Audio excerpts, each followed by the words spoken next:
Want to copy a document or photo from your phone or tablet? It's super simple using the HP app, and we'll show you how to start copying in just a few minutes.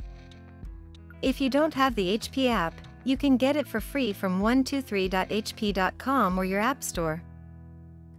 Place the document or photo on a flat, plain, contrasting surface.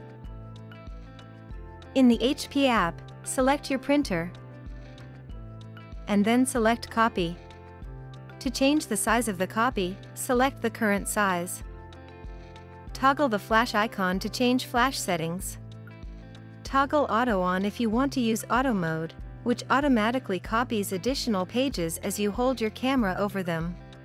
Hold your phone or tablet still above the document or photo, then select the circle icon to start the copy.